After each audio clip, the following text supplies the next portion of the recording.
everyone, welcome back to the workshop. Artisan Pirate here, and in today's fun scroll saw project video, have another amazing design from the Scroll Saw Village website, and it is a beautiful desk clock that we're going to be cutting out. I have been a member for several years over on Scroll Saw Village, and I'm really starting to use the community forum that is free to access. You may have to register for a free account because I will leave a link to this pattern directly in the description box below, and when you click on it you may need to register for a free account, but it's totally worth it if you're a scroll sawer. They've got user galleries, a bragging page where you can show off your work, question and answer things, tons of amazing patterns that are free to download. Again, you may need to register for a free account to get access to everything on the site. Again, I've been a member there for years, but here is the pattern. As I said, it's a desk clock, and it is a steam locomotive coming down the tracks, but really cool. And the pattern designer is Bob Scroll. That is the user that designed the pattern, so I want to give credit to him. But really cool. I've already got the pattern printed out and attached to our material with clear packing tape, and our material is some beautiful oak that was given to me. It was a rough cut board, and I planed it down to 3/4 inch thickness for this clock, and it's just got some beautiful old details in it, and I cannot wait to get the clear coat on it to make it pop. Once we get all the scroll work done, I've got another piece of the oak board back here on the workbench that I left a little bit thicker that we're going to make a base out of and maybe route a nice decorative edge on.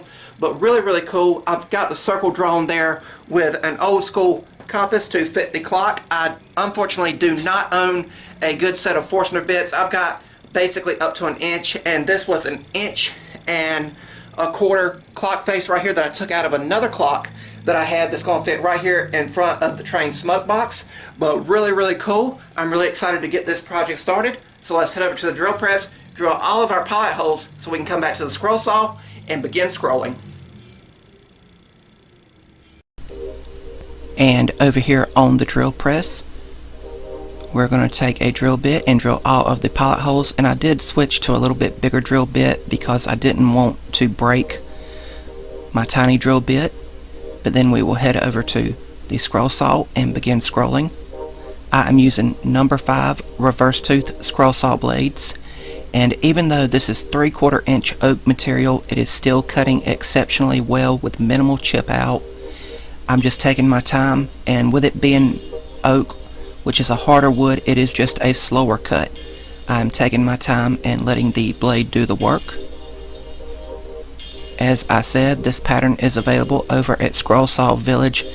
Scroll Saw Village is a great community for the scroll saw woodworker. I've been a member there for years, and you may need to register for a free account to have access to all of the patterns, but there is a ton of amazing patterns over there and a great networking community of scroll sawers.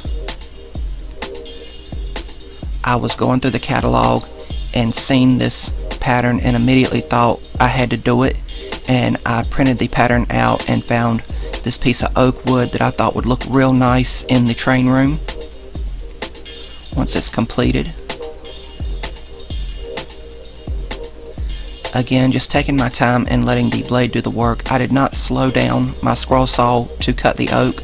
I am still at a speed between 5 and 6 if you have a variable speed scroll saw, and you can adjust it. You may need to adjust it for cutting thicker woods. I find it perfectly okay to leave it at the speed that I normally cut on.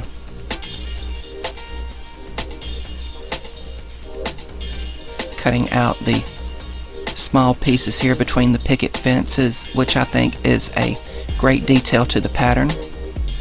And now I'm doing the final inside cut here, which will be where the clock will go. And once we retension the blade, we're going to go around the perimeter and do the final long outside cut, which will release the piece from the waste wood.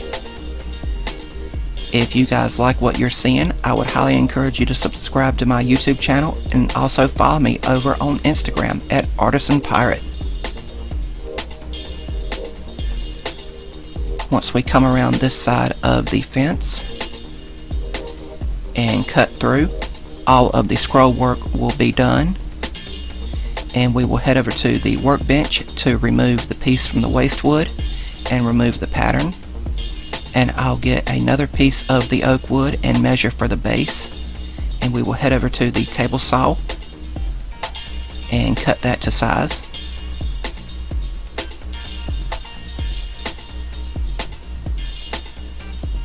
Then I will move the fence for the cross cut. And now we will head over to sanding. And I sanded this for a long time. There was some burn marks from the table saw. I need a new blade, but I just sanded all the burn marks away.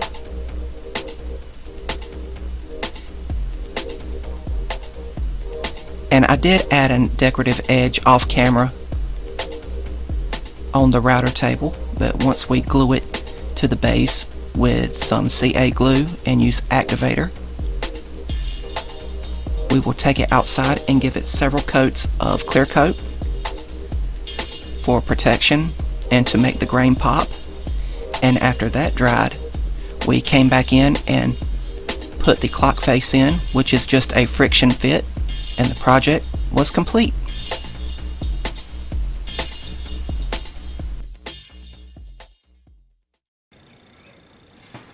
And here we have the completed train desk clock, made almost entirely on the scroll saw except for the base, and it came out amazing. Thank you, Bob Scroll over at Scroll Saw Village, for an amazing design.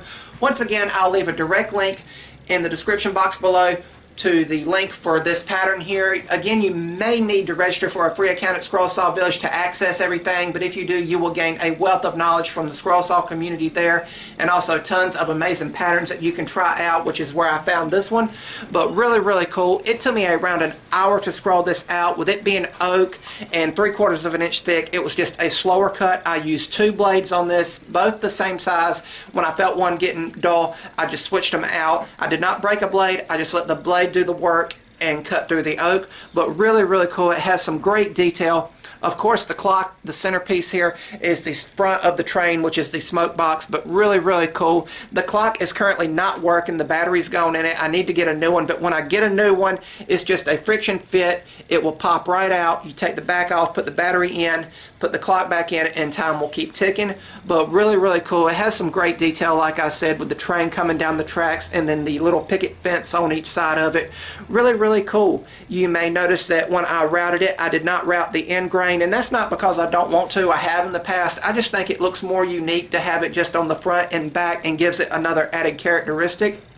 You may also notice that the front lip here is bigger than the back lip here. That design was on purpose because once I find a name for the model railway I'm going to build, I'm going to come back and cut out the name of it and finish it and glue it in place here, so it'll be really unique to me, but really, really cool. Really amazing. I had fun making it, and I hope you guys enjoyed watching me make it. If you're new here, please subscribe to the channel and also follow me over on Instagram at Artisan Pirate. I really appreciate the support.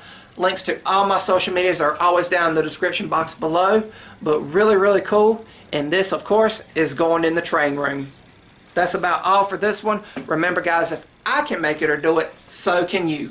I'm the Artisan Pirate. Take care, and I'll see you guys real soon.